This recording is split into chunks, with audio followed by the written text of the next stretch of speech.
প্রতিটা দিন একটা না একটা ঝামেলা লাগেই থাকে। তুমি প্রতিদিন রাশিফল দেখে বাসা থেকে বের হবা। আরে বোকা, রাশিফল তো দেখবো অবিবাহিত ছেলেরা। আচ্ছা, তা বিবাহিত ছেলেরা কি দেখে? বিবাহিত ছেলেরা বোর মুখ দেখলেই বলে দিতে পারে আজকে দিন কিরকম যাবে। বাস ডলা দেই কি সাদে?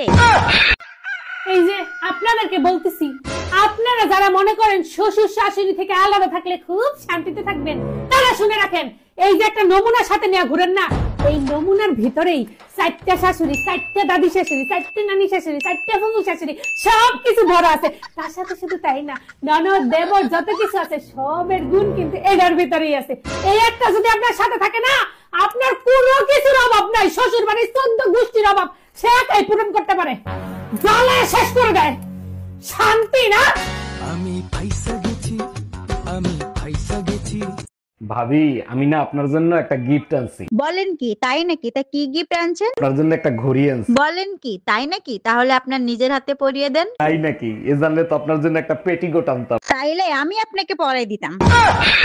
এই ডাক্তারের কাছে গেছিলা? কি বলছে ডাক্তার? গেছিলাম, ব্লাড প্রেশার হাই আর প্রচুর রেস্ট নিতে বলছে। ও আচ্ছা, তা কি কি ওষুধ দিছে? শুধু ঘুমের ওষুধ দিছে, বলছে প্রতিদিন রাতে ঘুমানোর আগে আপনার বউকে একটা করে খাওয়াবেন। আজকে ডাক্তারের গোষ্ঠী উদ্ধার করব।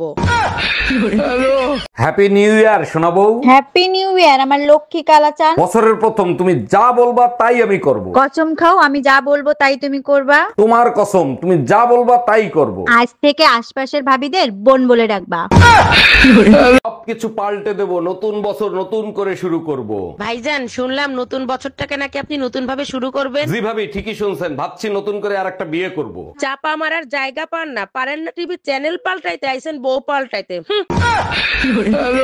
এই পাশের বাড়ির ভাবি তোমারে থাপ্পড় মারছে কেন? তোমার কারণেই তো ভাবির থাপ্পড়টা খাইতে হইলো। আমার কোন কথার কারণে ভাবি তোমারে থাপ্পড় মারছে? তুমিই তো বলছিলা পাশের বাড়ির ভাই ভাবির প্রতিদিন সুম্মা দিয়ে অফিসে যায়, তুমি দিতে পারো না? আরে গাধা, আমাকে দিতে বলছি।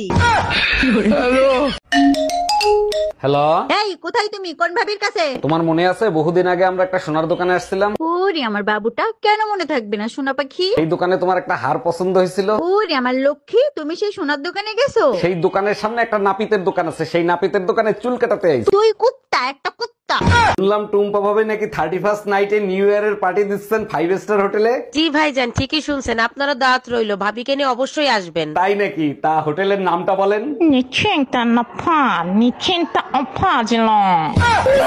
টুম্পা, নতুন বছরের নতুন চমক, বস আমারে পার্মানেন্ট করে দিছে। এতে এত খুশি হচ্ছ কেন? এতে কি আমাদের কোনো লাভ হবে? অবশ্যই হবে, এখন আমার বেতন দ্বিগুণ হবে, বাড়ি হবে, গাড়ি হবে। আম্মা শুনছেন, আপনার ছেলের বস আপনার ছেলেরে প্রেগন্যান্ট করে দিছে। বিসি পুতা দিয়ে সেইসে ফেলাবো, তাইলে ঠিক হবে। ভাবি, এগুলো আপনি কি কোন? কার্তা পুতো দিয়ে সেচছে সমান করতে আছে? আপনার ভাইরে দেখাইছি, পুতা দিয়ে শেষলে কেমনে সমান হয়। ভাবি প্লিজ, ভাইরা তো বড় সর্বনাশ করেন না। আরে কাঁঠালের বিচি। সত্যি করে একটা কথা বলো, তুমি আমাকে ভালোবাসো নাকি আমার শরীরকে? এসব তুমি কি বলো? অবশ্যই তোমাকে আমি ভালোবাসি। ওরে আমার বাবুটা, আমি হীরা চিনতে ভুল করিনি। শরীর তো পাশের বাড়ির ভাবির, পুরো ঝাকাস। জংলি কুত্তা কোথাকার।